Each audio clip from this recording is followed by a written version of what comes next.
এবং মতুয়া ভোট কোনো ফ্যাক্টরি হলো না। বিজেপির কাছে বিজেপি ফ্যাক্টর হলো মানে বিজেপির জয় ফ্যাক্টর হলো।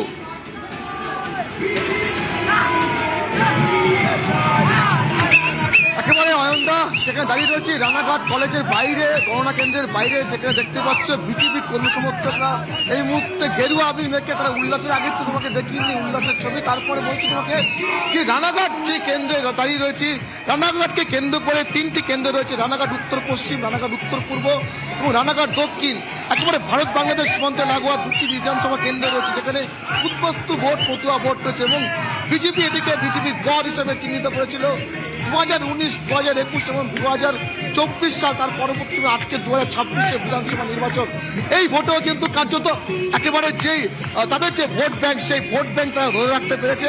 পাশাপাশি তো যাই রাখি যে আরও যে পার্শ্ববর্তী বিধানসভা কেন্দ্রগুলো রয়েছে, বিশেষ করে শান্তিপুর, কৃষ্ণগঞ্জ, সেখানেও কিন্তু গেরিয়া ঝড় এই মুহূর্তে রয়েছে এবং এই কেন্দ্রগুলিতে এর আগেও বিজেপি জয়লাভ করেছিল।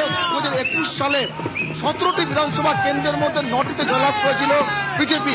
এবং তো যেটা কি এই মুহূর্তে যে ট্রেন্ড বা যেই ফলাফলের দিকে এগোতে রয়েছে, সেক্ষেত্রে নদিয়াতে 17টি কেন্দ্রের মধ্যে 13টি কেন্দ্রে কিন্তু বিজেপি বেশি মার্জিনে, অর্থাৎ অনেক অঙ্কের মার্জিনে কিন্তু তারা ভোটের ব্যবধানে এগিয়ে রয়েছে। আর কিছুক্ষণের পরে বেশ কয়েকটি 17টি কেন্দ্রের মধ্যে 13টিতেই জয়লাভ করতে চলেছে বিজেপি, অনেক ব্যবধানে এগিয়ে রয়েছে।